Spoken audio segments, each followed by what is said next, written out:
So Debbie, you said you're taping this, right? I saw you ladies taping my talks during the course of the year. Did you do that? We did. So, Not 100%. yeah. So maybe having a place to link those for people who are coming in. Yes. Because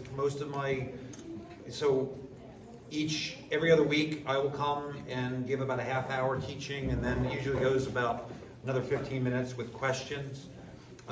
So that's a great way of sort of getting sort of a condensed version of what I've already done. But I'm going to talk a little bit. Debbie reminded me that I was going to be talking to you all this morning, and I was like, about what? So trying to condense the first 10 chapters of John down into like 10 minutes, I didn't think was going to be all that helpful. So there's some themes that we talked about last year, and I want to sort of let's talk about those, and then maybe answer some questions if you have them. If you've not recognized, if you ever come to Monday service, liturgy service, I am very Socratic in my approach, which means I like to engage my audience and ask questions. Don't feel badly if you don't know the answer. It's okay, all right? I want you to be thinking, and I want you to be engaged, all right?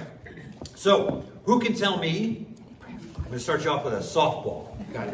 Who can tell me who wrote the Gospel of John? John, yes. So we think it likely was John or one of John's disciples, okay? We're not 100% sure. There's some question because of the high Christology of John, right? He has very poetic, flowery language. He speaks, when you read John, there's always another layer that you can go, which is somewhat different from the Synoptic Gospels, right? And so people will often ask, they'll be like, you Catholics, you Christians, how can you believe this? You got 4 different versions of the same thing. They can't all be true. And yet what I'll say to you is, if after my talk I'm on my way to go walk my dog at home, right? And you guys are chatting, each one of you will have picked up different things about what I've had to say.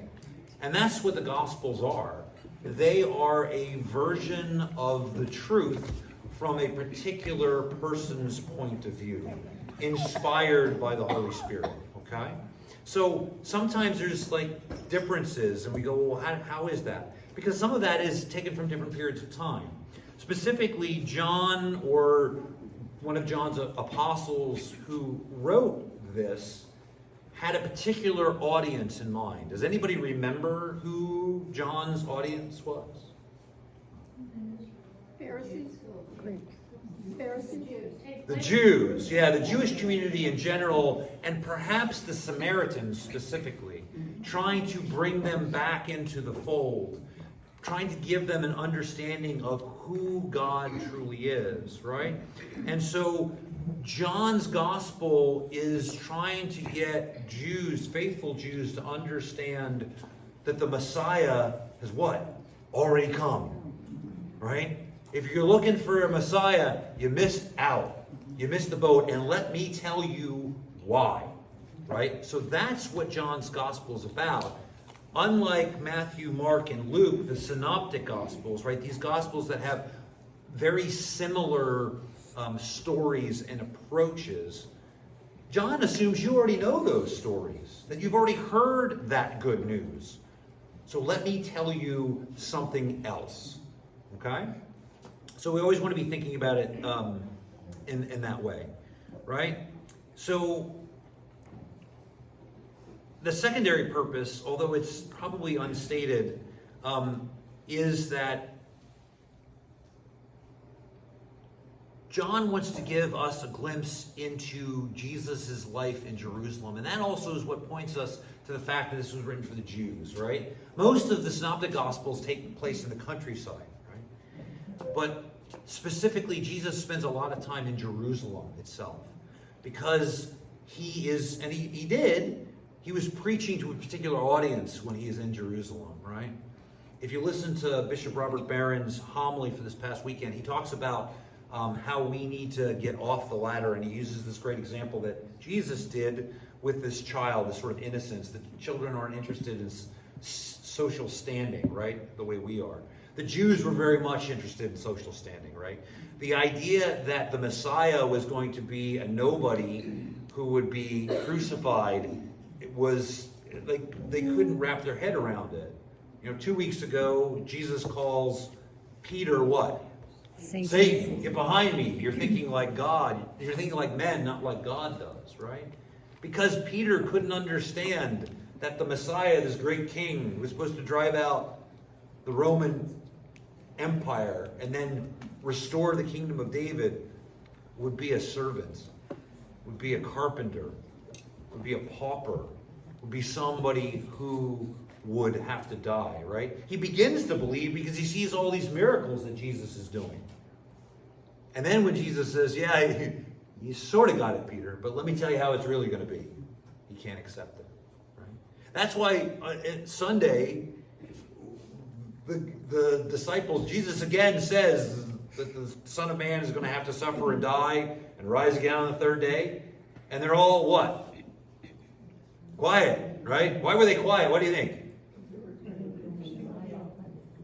They were in denial? I don't think so. They didn't like the story, right? They didn't understand the story. And even more, when Peter said, Lord, you can't do that. He says, you're Satan. So what are they going to do? I'm not going to say anything. I don't know what Jesus is talking about. Last time somebody opened their mouth, Peter, Jesus rebuked you, right? So I don't want to get rebuked. So instead, what do? Something very human. They start saying, which one of us is the best? Right? All right. Let me bring this back to John. This fourth gospel book is, I'm going to read some of this because I sort of collated some thoughts from various places, and I just want to make sure I get it to you all. So pardon me for reading. This book is a beautiful testament of both beauty and artistry, poetry and high Christology. Perhaps the most pervasive theme in John is that it reveals God as family, right? Beautiful. The divine family of God is revealed as Father, Son, and Spirit. That's maybe the key of the fourth gospel, right? The Father initiates this revelation by sending his only Son, Jesus Christ, into the world as a man. Through him, we learn that the Father loves the Son, nourishes him by him following his will, right? And entrusts him with the responsibilities of judging and giving life to the world. The divine unity between the Father and the Son is unlike any known on earth, right? And what we sort of aspire to, even though we will never fully realize that on this side, right? Christ, for his part, shows us the heart of the Father, right? Imitating the Father's works, showing us his mercy, his love, by the way he encounters, right? It's beautiful